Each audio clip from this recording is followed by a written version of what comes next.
Assalamualaikum warahmatullahi wabarakatuh. Semangat pagi anak-anak. Pada kesempatan kali ini berjumpa kembali dengan saya Ibu Atika Rahmawati dengan pembelajaran fisika. Tapi sebelum kita lanjutkan ke materi, jangan lupa untuk subscribe, like, komen, dan share channel YouTube MA Al-Islam Jamsari Surakarta. Oke, kita lanjut ke materi. Pada kali ini kita akan belajar bersama tentang dinamika gerak untuk fisika kelas 10. Pada materi dinamika gerak, kompetensi dasar adalah menganalisa interaksi pada gaya serta hubungan antara gaya, massa, dan gerakan benda pada gerak. Sedangkan untuk tujuan pembelajaran dinamika gerak, yang pertama, menjelaskan pengertian gaya dan jenis-jenis gaya. Yang kedua, menganalisa hukum Newton tentang gerak. Yang ketiga, menganalisa interaksi gaya dan massa serta penerapannya dalam kehidupan sehari-hari.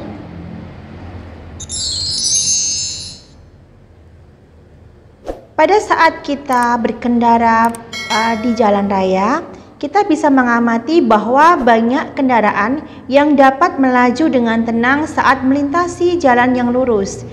Dikarenakan lintasannya berupa garis lurus, sehingga dapat dikatakan bahwa kendaraan sedang melakukan gerak lurus. Gerak kendaraan tersebut dipengaruhi oleh gaya dorong total pada mesin kendaraan. Pada materi dinamika gerak lurus, kita akan mempelajari yang pertama, hukum Newton tentang gerak, yang kedua, gaya dan macam-macam gaya, yang ketiga adalah penerapan hukum Newton dalam kehidupan sehari-hari. Untuk bagian yang pertama, mengenai hukum Newton tentang gerak. Seperti yang kita ketahui saat kalian belajar pada waktu SMP, sudah dijelaskan mengenai hukum-hukum Newton. Hukum Newton ada 3 macamnya. Yang pertama, hukum pertama Newton atau disebut dengan hukum kelembaman. Jika resultan gaya yang bekerja pada benda adalah 0, maka dapat dikatakan bahwa benda bergerak dengan kecepatan tetap atau benda dalam keadaan diam. Hukum yang kedua Newton, jika terdapat resultan gaya yang bekerja pada suatu benda, itu akan sebanding dengan nilai percepatan benda. Hukum yang ketiga Newton menyatakan tentang gaya aksi reaksi. Besarnya gaya aksi sama dengan besarnya gaya reaksi, tetapi arahnya saling berlawanan. Yang kedua, mengenai gaya dan macam-macam gaya. Gaya dapat menyebabkan sebuah benda akan berubah, baik berubah bentuk, arah, dan konstruksi geometrisnya. Dalam ilmu sains, gaya berupa sebuah tarikan atau dorongan. Seperti yang kita ketahui bahwa gerak suatu benda dipengaruhi oleh gaya gravitasi bumi dan tarikan atau dorongan pada suatu benda. Untuk gaya gravitasi bumi menyebabkan benda bergerak jatuh ke bawah. Sedangkan untuk tarikan dan dorongan juga akan mempengaruhi gaya suatu benda. Contohnya, mobil yang mogok apabila didorong maka akan bergerak. Kemudian apabila ember di dalam sumur tidak bisa bergerak ke atas apabila talinya ditarik. Apabila talinya tidak ditarik, itu salah satu contoh kita menggunakan katrol pada timba ya, timba ember di dalam sumur. Macam-macam gaya. Secara garis besar, macam gaya ada 2. Yang pertama, gaya sentuh dan gaya tak sentuh. Untuk gaya sentuh, di mana gayanya itu bisa terjadi karena ada sentuhan atau kontak langsung. Contohnya gaya otot, gaya pegas, gaya gesek, dan gaya mesin. Sedangkan untuk gaya tak sentuh itu terjadi apabila tanpa ada sentuhan atau kontak langsung. Contohnya gaya magnet, gaya listrik, gaya berat, dan gaya gravitasi. Pengaruh gaya terhadap benda. Gaya bisa menyebabkan benda diam menjadi bergerak.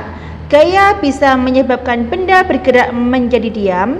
Gaya juga bisa mengubah kecepatan gerak benda, dan gaya mengubah arah gerak benda. Macam-macam gaya. Yang pertama, gaya gesek. Gaya gesek merupakan gaya sentuh yang muncul jika permukaan dua benda bersentuhan secara langsung fisik, di mana arah gaya gesek selalu berlawanan dengan arah gerak benda. Macam gaya gesek yang pertama, gaya gesek statis dan gaya gesek kinetis. Gaya gesek statis itu terjadi pada dua permukaan yang bersentuhan ketika benda tersebut belum bergerak. Sedangkan gaya gesek kinetis itu terjadi saat benda sudah bergerak. Besarnya gaya gesek itu adalah mu dikali n. Mu itu adalah koefisien gesekan, sedangkan n adalah gaya normal bidang terhadap permukaan benda. Yang kedua, gaya berat atau gaya gravitasi. Berbicara mengenai berat, tentunya tak luput dengan massa. Kalau massa itu selalu tetap dimanapun kita berada. Sedangkan untuk berat itu besarnya tergantung dengan percepatan gravitasi bumi. Sehingga besarnya berat itu sama dengan massa dikali dengan percepatan gravitasi bumi. Yang ketiga, gaya normal. Gaya normal arahnya selalu tegak lurus bidang. Besarnya gaya normal itu sama dengan gaya berat. Nah, kita bisa mengamati perbedaan antara gaya berat dengan gaya normal. Untuk gaya berat itu adalah selalu menuju pusat bumi, sedangkan gaya normal selalu tegak lurus dengan permukaan bidang. Yang keempat, gaya tegangan tali. Gaya tegangan tali merupakan gaya yang bekerja pada ujung-ujung tali. Arah gaya selalu berlawanan untuk masing-masing ujung tali.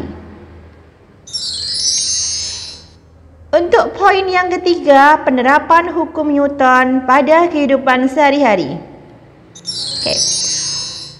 Hukum Newton dapat kita aplikasikan pada bidang datar licin. Kita bisa mengamati dari garis gayanya. Untuk menghitung persamaannya sesuai dengan hukum kedua Newton bahwa sigma F sama dengan M kali A. Sehingga dari sini kita bisa menghitung percepatannya, di mana percepatannya sama dengan gaya dibagi dengan massa. Hukum Newton juga bisa diaplikasikan pada bidang datar kasar, di mana nanti percepatannya adalah gaya yang menyebabkan benda bergerak dikurangi dengan gaya gesek dibagi dengan massa. Hukum Newton juga bisa diterapkan pada bidang miring. Nanti kita uraikan garis gayanya ke sumbu X dan sumbu Y.